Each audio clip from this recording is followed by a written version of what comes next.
하나님의 말씀 요한복음 14장 16절과 17절 말씀을 제가 봉독하겠습니다. 요한복음 14장 16절 17절 말씀입니다. 내가 아버지께 구하겠으니 그가 또 다른 보혜사를 너희에게 주사 영원토록 너희와 함께 있게 하시리니 저는 진리의 영이라. 세상은 능히 저를 받지 못하나니 이는 저를 보지도 못하고 알지도 못함이라. 그러나 너희는 저를 아나니 저는 너희와 함께 거하심이요 또 너희 속에 계시겠음이라. 아멘. 오늘 우리가 요한복음 14장 말씀으로 함께 은혜를 나누고자 하는데 14장에 예수님의 제자 세 사람이 등장을 합니다. 그리고 요한복음 지금 14, 15, 16장 이렇게 계속 이어지는 이 말씀은 예수님께서 이제 최후의 만찬을 하시고 다락방 설교, 고별 설교라고 하는 설교의 내용인데 크게 두 가지 주제로 이루어져 있다고 보면 됩니다. 첫 번째가 내가 너와 함께 있겠다. 위로 주시는 말씀입니다. 내가 너희 안에, 너희가 내 안에 이렇게 주님께서 위로해 주시는데 왜 위로해 주실까요? 이제 이 밤이 지나시고 나면은 주님이 떠나시니까 그 제자들의 뭐라고 그래야 됩니까? 공황이라고 해야 될까요? 그 막막함 이것을 주님께서는 아시고 이제 말씀을 하시는 것입니다. 또 하나는 주님께서 이 다락방 설교를 통해서 새 계명을 너희에게 준다. 너희가 서로 사랑하라. 이것을 강조하고 있습니다. 오늘 본문 말씀에서도 이런 주님의 요지가 계속해서 나타나고 있습니다. 14장 1절 말씀을 보면 너희는 마음에 근심하지 말라. 하나님을 믿으니 또 나를 믿어라. 마음에 근심하지 말라. 두려워하지 말라. 근심하지 말라. 걱정하지 말라. 어떻게 하면 우리가 마음에 근심을 하지 않을 수 있을까요? 주님은 그 정답을 가르쳐 주셨습니다. 하나님을 믿어라. 그리고 또 나를 믿어라. 믿음만이 우리의 마음에 근심을 사라지게 할 줄로 믿습니다. 2절에 보니 주님은 이렇게 말씀하십니다. 내 아버지 집에 거할 곳이 많도다. 그렇지 않으면 너희에게 일렀으리라. 내가 너희를 위하여 처소를 예비하러 가노니 가서 너희를 위하여 처소를 예비하면 내가 다시 와서 너희를 내게로 영접하여 나 있는 곳에 너희도 있게 하리라. 내가 가는 곳에 그 길을 너희가 알리라. 주님께서는 위로의 말씀을 하시고 난 이후에 내가 어디로 가는지에 대해서도 친히 밝히십니다. 그런데 이 2절과 3절의 내용은 신학적으로 굉장히 중요한 구절입니다. 이 내용 안에는 주님이 부활하시고 성천하시고 다시 이 땅에 재림하실 것을 약속해 주시는 말씀이죠. 그래서 주님이 다시 살아나셔서 너희들과 함께 있다가 하늘로 올라갈 것이고 성천할 것이고 그 성천하시는 목적을 이제 주님께서 밝히셨습니다. 근데 이 말씀 속에는 또한 놀라운 주님의 사랑이 내포되어 있음을 우리는 발견할 수가 있습니다. 주님이 성천하셔서 하나님 나라에 가셔서 하시는 일이 뭡니까? 우리들의 처소를 마련하시는 것, 예비하시는 것입니다. 그렇게 우리의 처소를 예비하신 이후에 주님께서 다시 직접 친히 오셔서 우리를 영접해 주시겠다고 말씀하고 있습니다.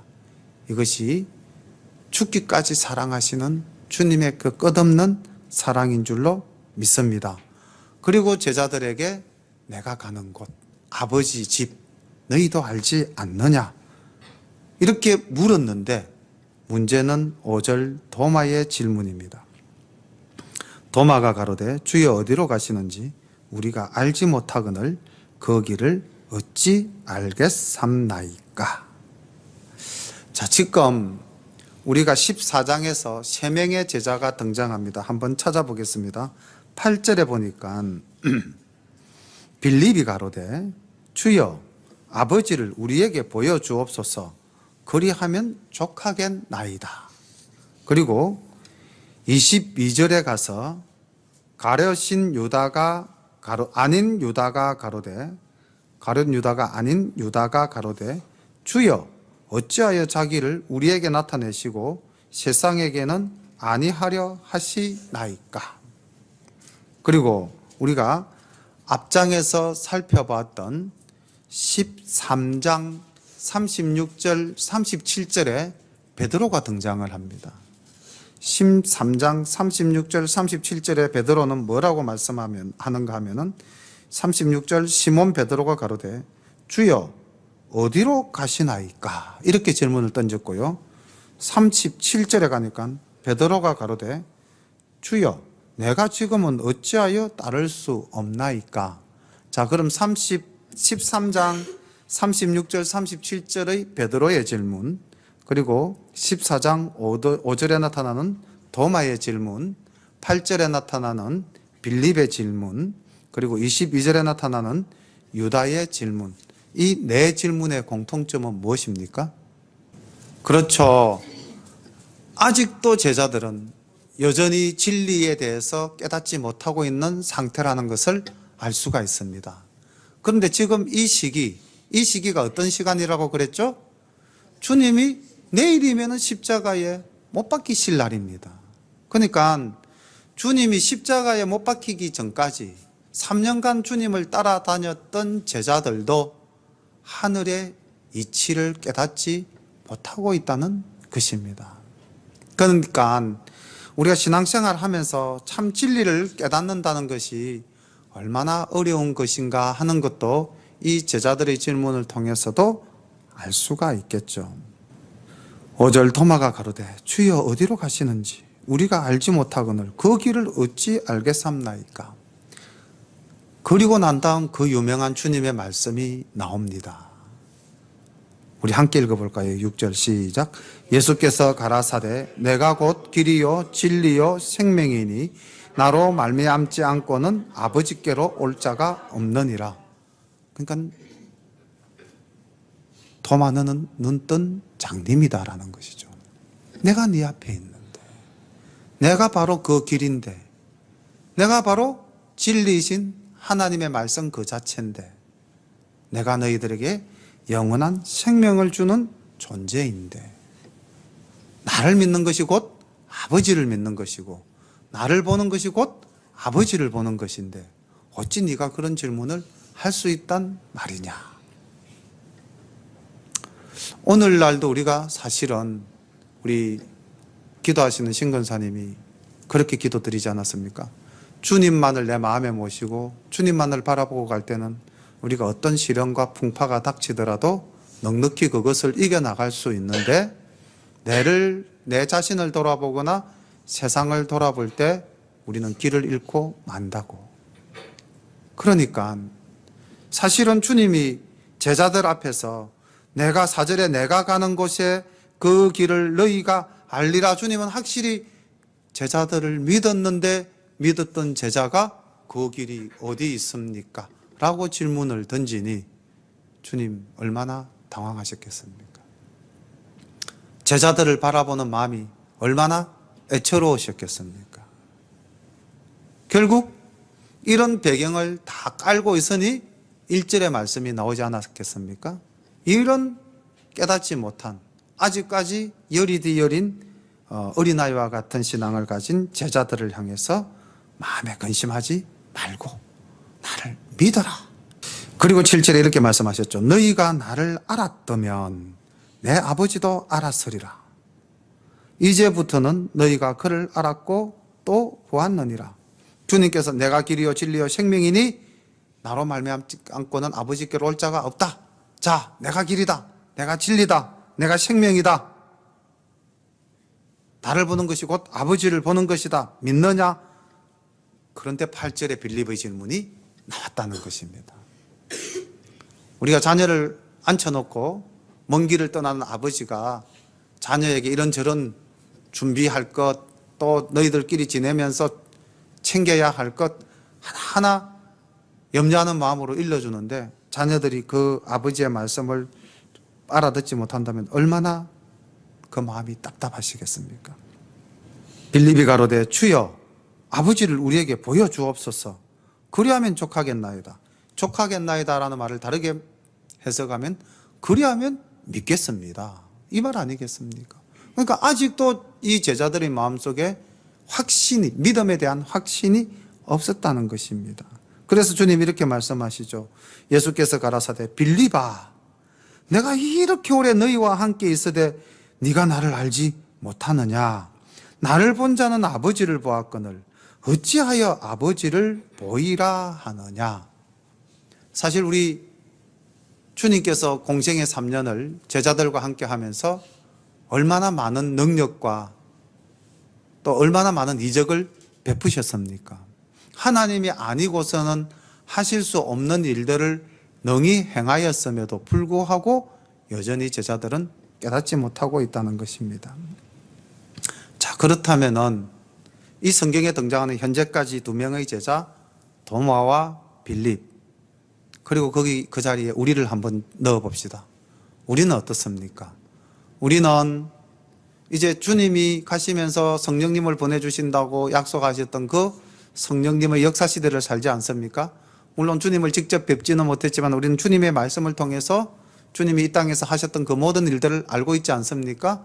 우리는 성경 전체를 통해서 하나님이 어떻게 천지를 창조하시고 우리의 역사를 이끌어 가셨는지 다 알고 있지 않습니까? 심지어는 그때 당시 제자들도 몰랐던 이 이후의 세계, 즉 마지막 심판날에 대한 새하늘과 새 땅의 모습도 사도 요한을 통해서 우리에게 보여주지 않았습니까?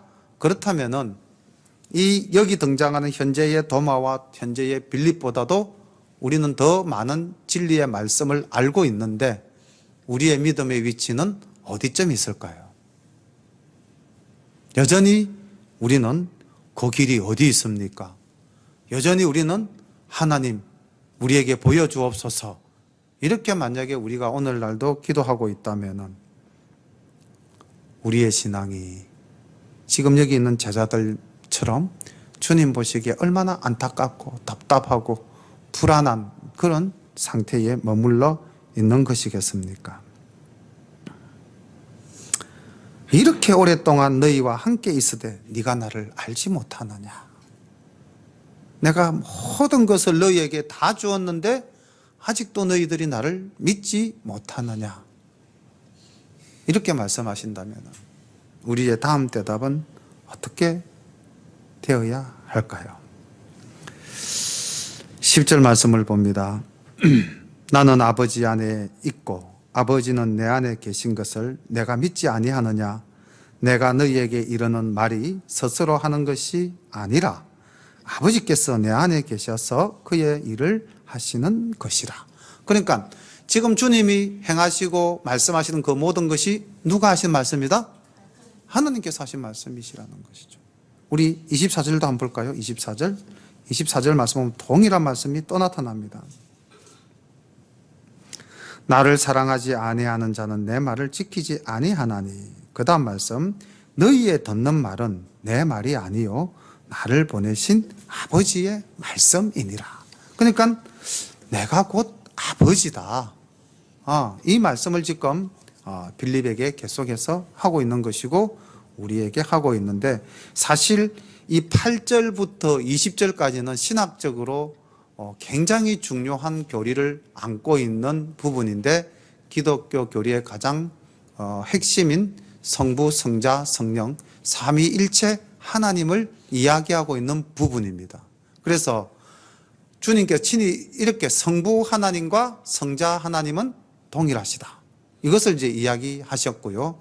조금 있다가 나오시는 말씀이 성자 하나님과 성령 하나님이 동일하시다, 이 말씀을 하고 있습니다. 그래서 성부 하나님, 성자 하나님, 성령 하나님 삼위가 일체시다, 이 교리가 이제 이 요한복음 14장 8절부터 20절까지 해서 사실 주님께서 정명해 보이고 또 제자들에게 확신을 주시고 있는 그런 장면입니다. 그래서 신학적으로 14장은 부활과 성천과 재림의 내용뿐만 아니라 삼위일체 교리까지 나오는 굉장히 중요한 내용이고, 또 어떻게 보면은 어려운 부분일 수도 있습니다. 예수를 믿지 않는 사람은 이 말이 저 말이고 저 말이 이 말이라서 무슨 말을 하는지 알아들을 수 없는, 그러나 예수님을 믿는 우리라면은 주님의 말씀이 어떤 말씀인지 우리가 정확하게 알 수 있는 그런 내용입니다.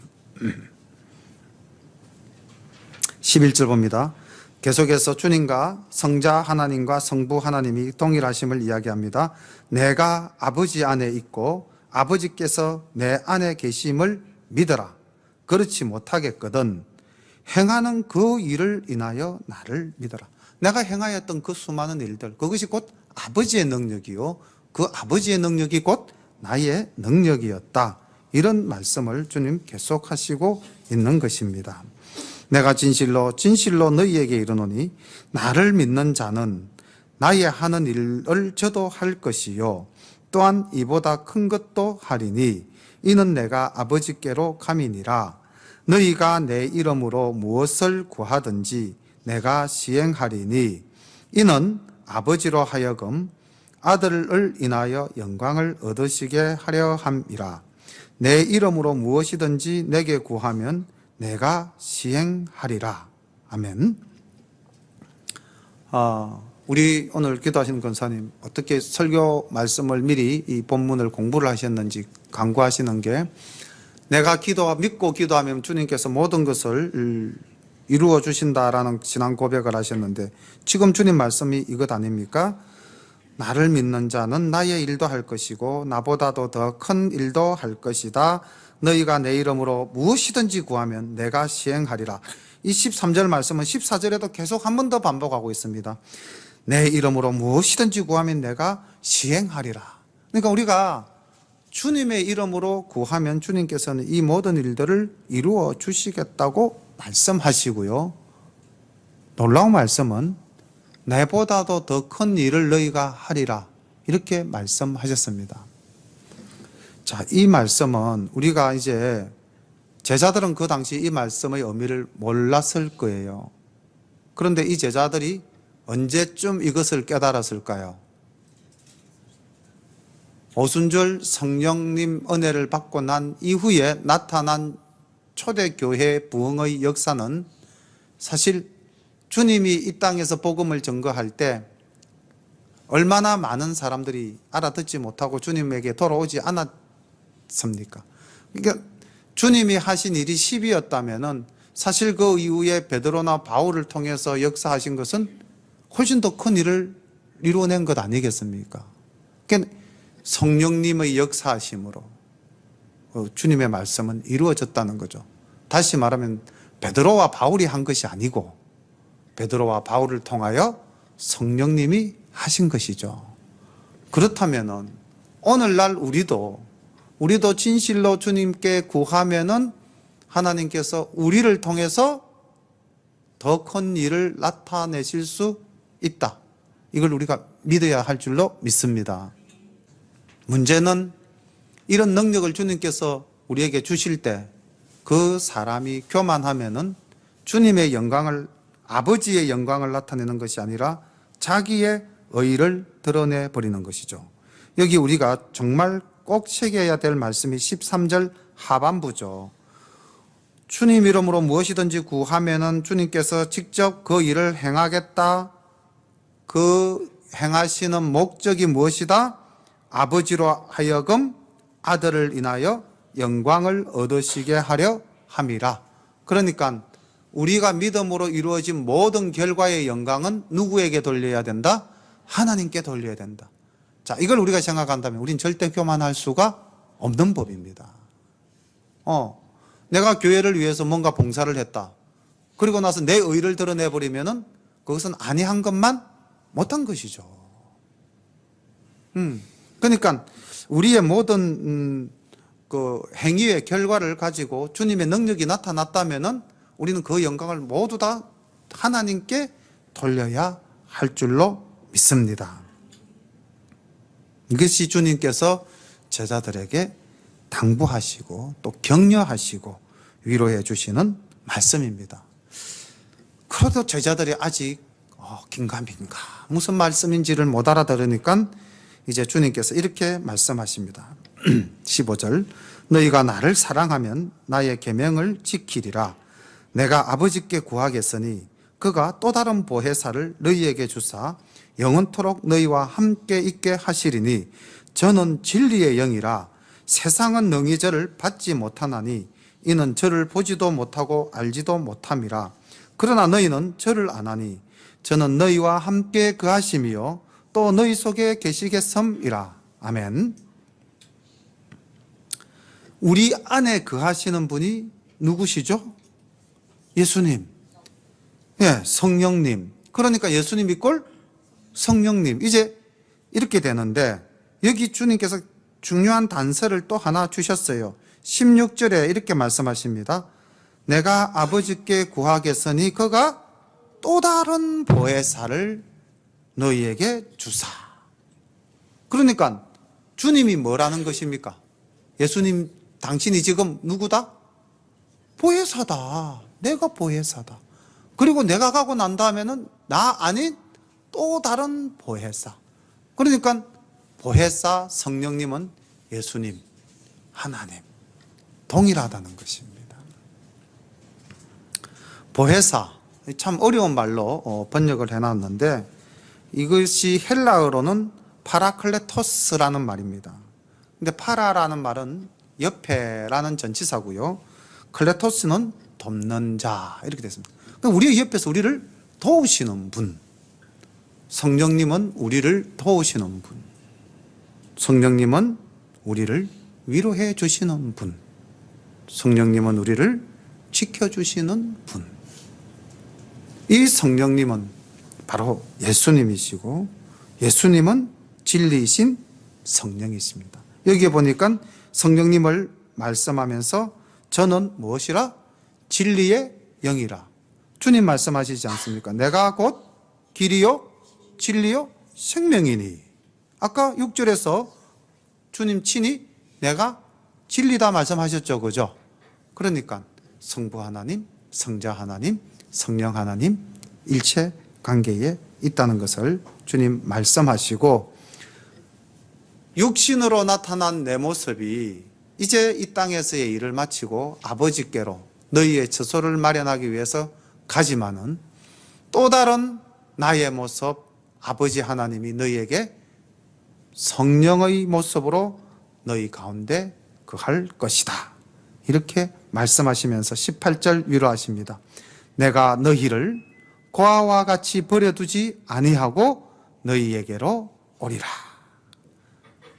얼마나 위로의 말씀이십니까? 우리를 버려두지 않겠다.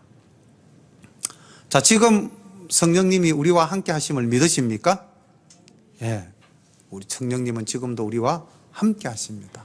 우리 마음속에 주님이 계신다면 그 주님은 곧 성령의 하나님. 그 하나님이신 줄로 믿습니다. 조금 있으면 세상은 다시 나를 보지 못할 터이로되 너희는 나를 보리니 이는 내가 살았고 너희도 살겠음이라. 그날에는 내가 아버지 안에 너희가 내 안에 내가 너희 안에 있는 것을 너희가 알리라.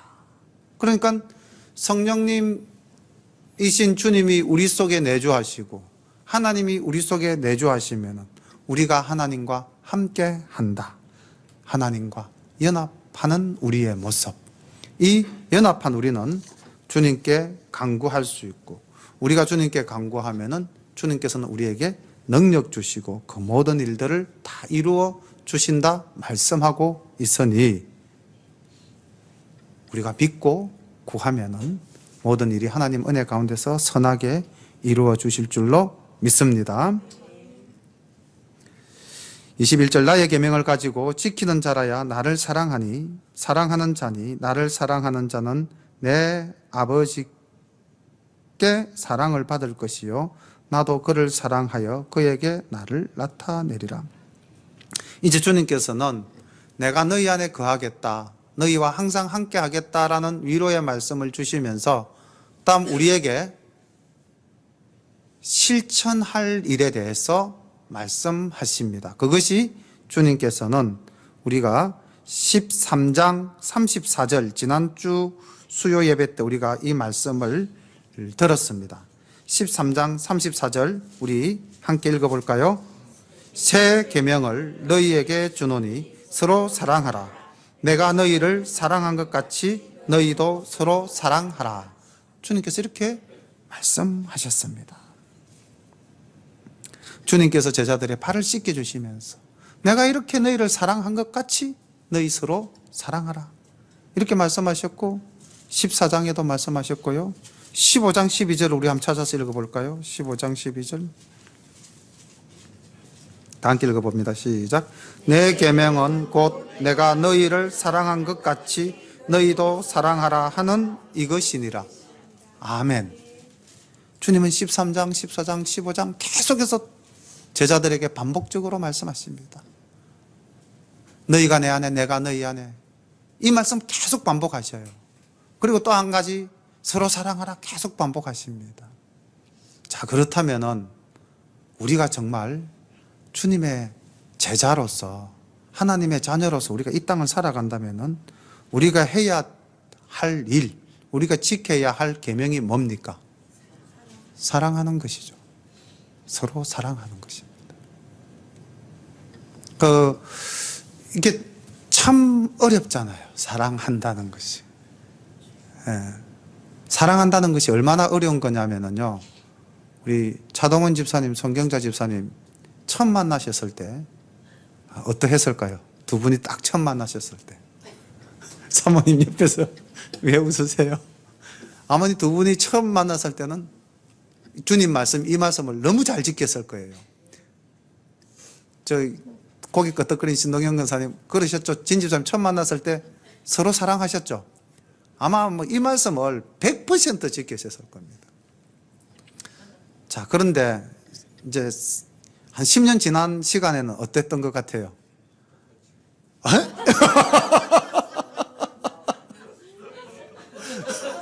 10년 지났는데 똑같았어요? 예, 아유, 전도사님이랑 조부식 집사님은 그러셨구나.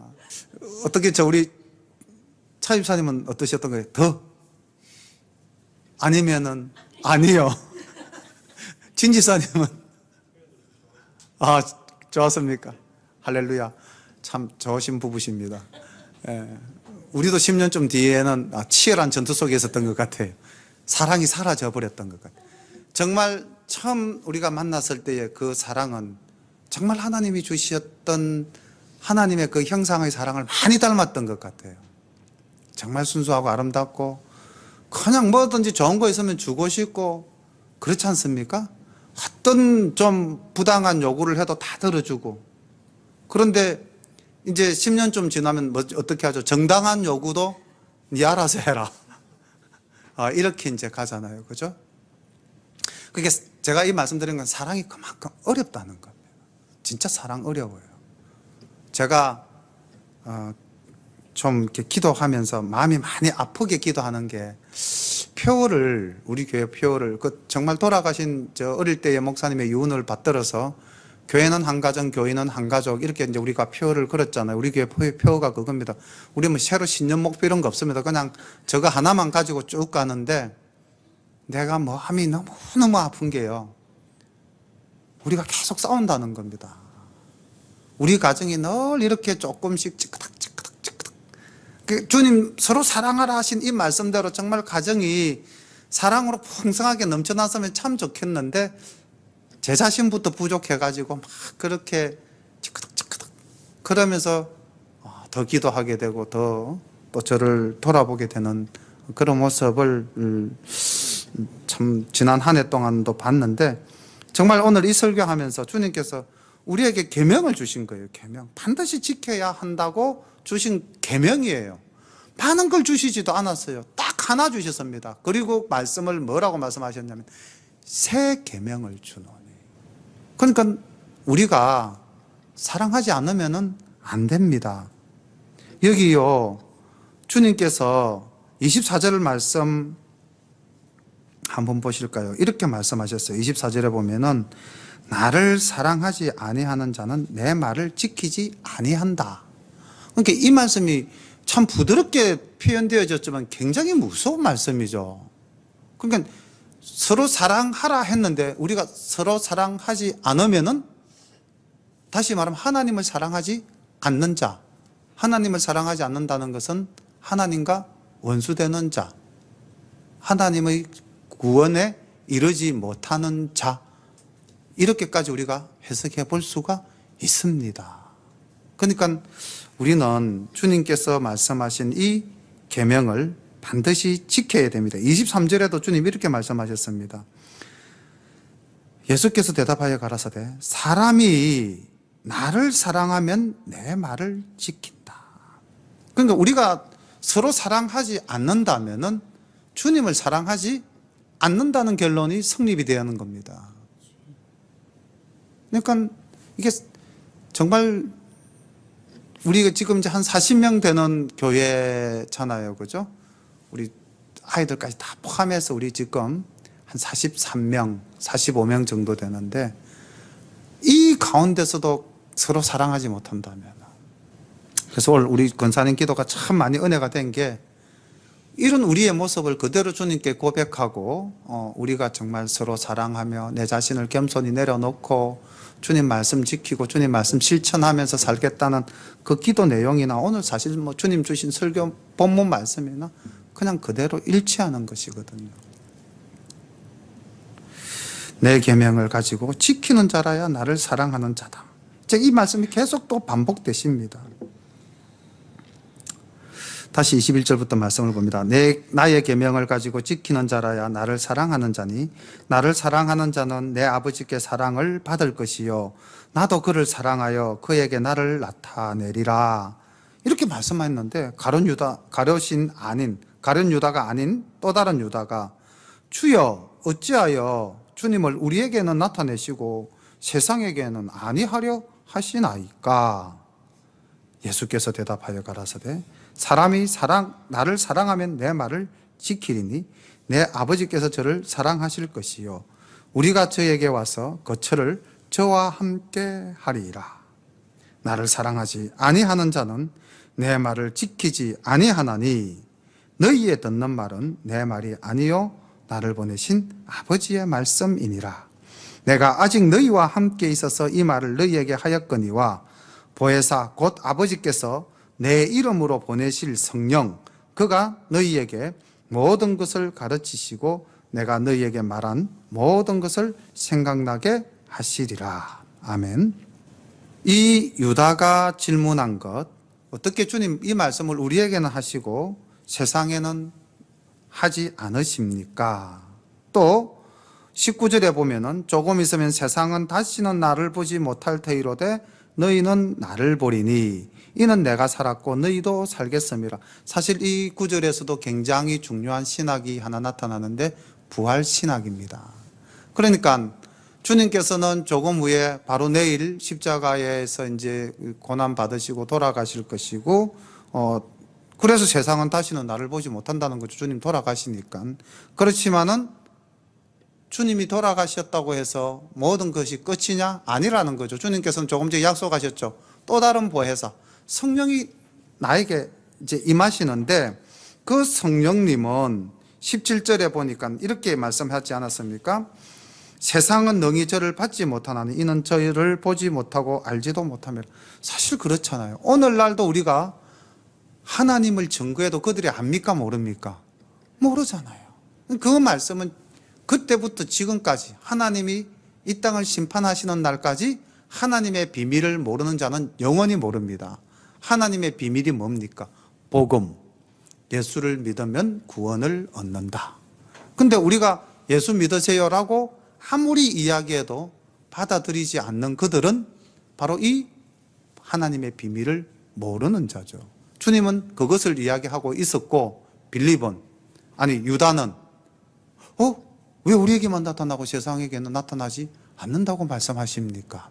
이런 질문을 던지고 있는 것입니다. 그러니까 지금 유다도 빌립도 도마도 주님의 말씀을 온전히 깨닫지 못하고 있습니다. 깨닫지 못하고 있으니까 주님께서는 26절에 이렇게 말씀하셨죠. 그래, 지금은 너희들이 내 말을 깨닫지 못한다. 그리고 너희들의 지금의 믿음은 나를 위해서 일할 수 있는 믿음이 아니다. 그래서 보혜사 곧 아버지께서 내 이름으로 보내실 성령, 그가 너희에게 모든 것을 가르치시고 내가 너희에게 말한 모든 것을 생각나게 하시리라. 아멘. 이 약속을 주신 것이고, 이 약속은 오순절 다락방 마가의 다락방에 임하였고, 이 성령님이 임하셨을 때에 제자들은 능력과 권능으로 일할 수 있었던 것이고요. 오늘날 우리가 하나님의 진리의 말씀을 깨닫는 것 또한 우리는 성령님의 역사하심으로 말씀을 깨닫는 줄로 믿습니다. 자, 그렇다면 우리는 성령님의 은사를 받았습니까? 못 받았습니까? 우리 모두는 성령님의 은사를 받았습니다. 바울이 그렇게 말씀했죠. 성령이 말하게 하심을 통하지 않고서는 주라 시인할 수 없다라고 말했습니다. 다시 말하면 우리가 예수님은 우리의 구주이십니다라고 고백하는 것은 누구를 통해서 고백하는 것이다? 성령님을 통해서 고백하는 것이다. 그러니까 우리 모두는 성령님을 받았고 성령님이 우리 안에 내주하고 계십니다. 그런데 어디 가면은 뭐 성령 받아라 그러고 막 그러잖아요. 그죠? 근데 그 굉장히 위험하고 잘못된 표현이고 잘못된 방식이죠. 성령님은 누가 던져서 받는 그런 대상이 절대 아닙니다. 성령님은 하나님이십니다. 그리고 그 성령님은 오늘도 우리를 통해서 역사하십니다. 내가 이웃을 사랑하는 것 누가 하는 거죠? 내가 하는 겁니까? 성령님이 하시는 겁니다. 성령님이 하시는 것이다. 우리는 이렇게 고백해야 될 줄로 믿습니다. 그러니까 성령님은 오늘도 우리를 통해서 역사하시고 계시는 거예요. 그리고 그 영광을 하나님이 받으시는 것입니다. 제자들에게 다시 위로의 말씀을 주십니다. 1절과 비슷한 위로의 말씀인데 보십시오. 평안을 너희에게 끼치노니 곧 나의 평안을 너희에게 주노라. 내가 너희에게 주는 것은 세상이 주는 것 같지 아니하니라. 너희는 마음에 근심도 말고 두려워하지도 말라. 1절 말씀과 거의 같은 말씀이죠. 주님이 주시는 이 놀라운 평안이 우리 모두에게 임하실 줄로 믿습니다. 우리가 지난번에 손경자 집사님 아버님 댁에 신방 갔을 때에 이렇게 이제 14장에서 말씀을 좀 몇 구절 쭉 뽑아가지고 14장, 15장 뭐 이렇게 쭉 뽑아가지고 말씀을 전해드렸어요. 굉장히 위로받으시고, 손경자 집사님이 그때 증거하시는데, 아버지가 이제 우리가 예배 드리러 가기 이전에, 그냥 이제 가정 신방을 하기 이전에는 막 따님들에게, 아들에게 막 하루에 전화를 몇 번씩 거셨대요. 야, 나 이러다가 죽는 거 아니냐? 너희들 도대체 뭐하냐? 뭐 내보러 안 오느냐? 하여튼 뭐 자녀들을 못 살게 굴도록 전화를 하셨답니다. 그런데 놀라운 것은 성령님이 역사하셨어요. 정말 제가 여기 A4 용지에 이제 설교 말씀 전가하기 위해서 이렇게 성경 구절을 쭉 뽑아가지고 가기 전에 미리 성경제지만 말씀을 주셨기 때문에 아버지가 너무 불안해하시고 걱정하셔서 우리 아버지 마음을 좀 편안하게 하실 수 있는 말씀을 주시면 좋겠다 해서 성경을 쭉 뽑아서 그 종이를 가지고 말씀을 전가하고 종이를 다시 드리면서 설교 원안을 드리면서 저희가 가고 난 뒤에도 이 말씀을 늘 주야로 묵상하십시오. 힘들 때마다 이 말씀 보시면 하나님께서 위로해 주실 겁니다. 말씀드렸는데 정말 위로하신 성령님께서 그 마음을 위로하셨어요. 이 성경제 좀 앉아 계시지 않습니까? 요즘 전화하십니까? 안 합니다. 정말입니다. 일체 전화 안 하신답니다. 그리고 그 아버지 어머니께서 우리 교회에 오시지 않았습니까? 그러니까 성령님은 지금도 역사하셔요. 그게 뭐 제가 가서 성경 구절 몇 구절 전하셨다고 그 아버님이 내 말에 뭐 그렇게 위로를 받았겠습니까? 생각해 보십시오. 그게 절대 아니거든요. 저는 그냥 도구로서 가서 하나님의 말씀만 증거했는데 그 아버지의 마음속에 들어가셔서 역사하신 분은 성령 하나님이 역사하신 거예요. 그러니까 오늘날도 성령님은 역사하고 있습니다. 주님 말씀 그대로. 그리고 주님은 정말 우리에게 평안을 주셨어요. 믿는 자에게는 평안을 주셨습니다. 저는 그 아버님의 순수한 믿음이 아마 이 놀라운 평안을 주신 줄로 믿습니다. 예. 조금도 의심하거나 조금도 따지지 않으셨어요. 그냥 믿으셨어요. 그냥 믿으시니까 하나님의 놀라운 평안이 그 마음속에 임재하셨고, 그리고 이제 하나님 나라에 대한 소망을 가지게 되시고, 이 땅에 대한 여러 가지 죽음이라는 그 공포의 문턱을 편안하게 넘어서신 거예요. 사실 우리 지금 앉아있는 우리 모두도 어떻게 본다면은 혹시 죽음의 두려움을 우리 마음 저 한구석에는 갖고 있지는 않을까. 만약에 그런 죽음에 대한 두려움이 우리에게 조금이라도 있다면은 우리가 하나님을 온전히 순수하게 믿지 못하는 그런 우리 믿음의 부족으로 인한 두려움인 줄로 믿습니다. 그래서 주님은 이렇게 말씀하셨어요. 27절 우리 같이 한번 읽어볼까요? 다시 한번 더 시작. 평안을 너희에게 끼치노니 곧 나의 평안을 너희에게 주노라. 내가 너희에게 주는 것은 세상이 주는 것 같지 아니하니라. 너희는 마음에 근심도 말고 두려워하지도 말라. 아멘. 평안함을 우리에게 주신 줄로 믿습니다. 내가 갔다가 너희에게로 온다 하는 말을 너희가 들었나니 나를 사랑하였다면 나의 아버지께로 감을 기뻐하였으리라. 아버지는 나보다 크심이니라. 이제 일이 이루기 전에 너희에게 말한 것은 일이 이룰 때에 너희로 믿게 하려 함이라. 이후에는 내가 너희와 말을 많이 하지 아니하리니 이 세상 임금이 오겠음이라. 그러나 저는 내게 관계할 것이 없으니, 여기서 일단 말씀을 끊겠습니다. 주님께서 십자가에 달려 돌아가셔서 이제 성천하셔서 우리의 처소를 만들겠다고, 그리고 말씀하셨으니까 이 말씀이죠. 네가 만약에 나를 사랑한다면 내가 아버지께 가가지고 너희들의 처소를 만든다니까 얼마나 복음 중에 복음이고 좋은 소식이냐. 그럼 너희들이 당연히 기뻐할 일이요 두려워할 일이 아니라는 것이죠. 주님이 십자가에 달리시는 일은 제자들 입장에서 정말 진리를 깨쳤다면 우리 죄를 구속하시기 위해서 주님께서 지금 우리 죄를 위해서 피 흘리고 계시고, 이 일을 통하여 우리의 처소를 마련하시고 우리를 영원히 아버지의 자녀 삼아주시는 놀라운 역사, 십자가의 능력이다 고백해야 되는데 이게 지금 안 되는 거였죠. 그리고 이제 이렇게 말씀하셨죠. 나중에 이 일이 이룰 때에 너희에게 이 믿음이 나중에는 언젠가는 생겨날 것이다. 그래서 내가 지금 너희들과 말을 많이 하지 않겠다. 말을 해도 너희들이 이제 알아듣지 못하는 거죠. 그 다음 말씀이 좀 어려운 말씀인데, 이 세상 임금이 오겠음이라. 그러나 저는 내게 관계할 것이 없다. 이 말씀이 툭 나타난 거예요. 이게 뭘까요? 이게 이 세상 임금이 뭘까요? 내 죽고 나면은 헤롯이 다시 왕으로 온다, 이 말씀일까요? 아니죠. 사탄의 권세가 이제 이 땅을 지배하게 된다는 것입니다. 그래서 이 세상 임금은 사탄입니다. 공중 권세 잡은 자입니다. 그런데 사탄이 주님을 십자가에 매달므로써 승리한 걸까요? 아니면 사탄은 결정적으로 패배한 걸까요? 패배한 거죠. 그래서 주님이 이렇게 말씀했습니다. 저는 나에게 관계할 것이 없다. 이 말을 다시 번역해 놓으면 어떻게 번역을 해 놓냐면은 나로부터 가져갈 것이 아무것도 없다. 그러니까 육신의 예수님의 죽음을 통해서 주님이 만약에 모든 것이 끝났다면은 사탄이 승리한 것이겠지만은, 주님께서 십자가에 달리셨다가 3일 만에 부활하셔서 영원한 부활 소망을 우리에게 주셨기 때문에 사탄은 그때 결정적으로 패배하고 만 거예요.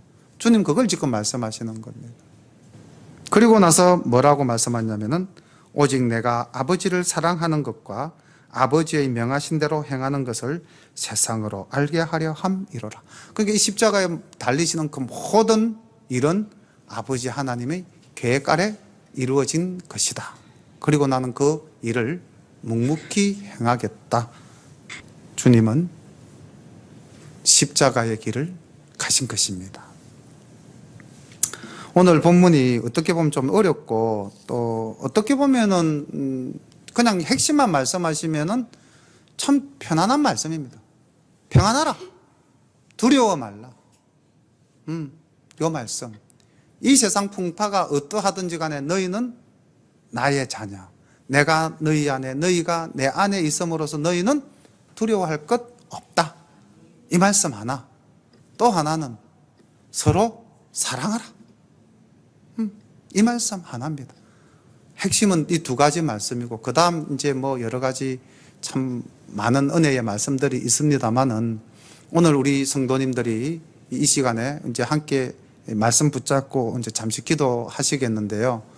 기도하실 때에 정말 내가 주님의 말씀대로 우리가 서로 사랑하고 있는가, 내 모습이 사랑하는 모습인가, 이거 한번 우리가 돌아보고요. 이게 우리가 만약에 정말 그 우리의 사랑이 식었다면은, 우리가 주님의 사랑을 실천하지 못한다면 이거 빨리 우리가 회복해야 되겠죠. 그죠? 회복해야 됩니다. 그래야 우리가 하나님과의 관계가 정립이 되잖아요. 하나님과 나와의 관계가 정립이 안 되면은 사랑과 사랑과의 관계도 정립이 안 됩니다. 관계가 다 깨어져요. 그 다음 뭐 또 깨어지죠? 사랑과 자연과의 관계도 깨어집니다. 모든 관계가 다 깨어집니다. 그래서 우리는 사랑하라 하는 말씀은 하나님과 정상적인 관계를 맺는 그런 일입니다. 우리 오늘 이 말씀 붙잡고 우리 함께 기도 드리겠습니다. 한 1, 2분 돌아보시면서 말씀 붙잡고 기도하는 시간 되겠습니다. 참 좋으신 우리 아버지 하나님, 은혜를 감사합니다. 오늘도 주님의 귀한 말씀 붙잡고 주님께 기도합니다. 하나님 아버지, 서로 사랑하라 주님 계명 주셨습니다. 하나님 아버지, 주님이 마지막 십자가 달리시기 전날 밤 친히 우리의 발을 씻기시면서 그 겸손하신 모습으로 친히 본을 보여주시며, 내가 너희를 사랑한 것 같이 너희도 서로 사랑하라 주님 말씀하셨는데, 하나님 아버지, 우리는 여전히 교만하고 우리는 여전히 자아를 버리지 못하고 주님 보이신 그 겸손함을 따르지 못하고 여전히 하나님 아버지 사랑과는 동떨어진 자리에 멀리 있는 것이 아닌지요. 주님, 우리의 죄를 용서하여 주옵소서. 하나님 아버지, 주님이 내 안에, 우리가 주님 안에 온전히 거할 때에 하나님과의 관계가 온전히 이루어지고, 그러한 온전한 관계 속에서 주님께 믿고 구할 때에 놀라운 능력이 우리를 통해서 하나님 영광 받으실 줄로 믿습니다. 우리 아버지 하나님, 서로 사랑하는 우리 모두가 될 수 있도록 인도하여 주시기를 간절히 바라옵고 원하옵나이다.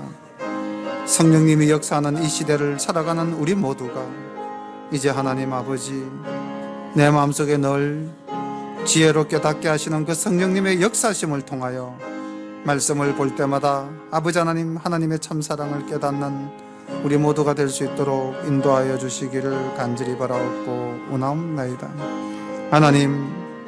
하나님을 우리 마음에 모시고 살 때에 하나님, 어떠한 환난과 풍파가 닥쳐도 우리는 근심하거나 두려워하지 아니할 줄로 믿습니다. 하나님, 마귀가 심어준 그 두려움, 마귀가 심어준 그 근심, 걱정, 우리 주 예수님의 이름으로 다 물리치고 주님을 온전히 믿음으로 우리의 마음이 늘 평안할 수 있도록 우리 주님 인도하여 주옵소서. 이 시간 주님께 간구한 우리의 모든 기도에 주님, 성령님 함께 하시며 아버지 하나님 삶을 살아가는 동안 이루어져가는 놀라운 역사가 나타나 하나님께 영광 돌릴 줄 믿사옵고 예수님의 이름 받들어 감사하며 기도드리옵나이다. 아멘.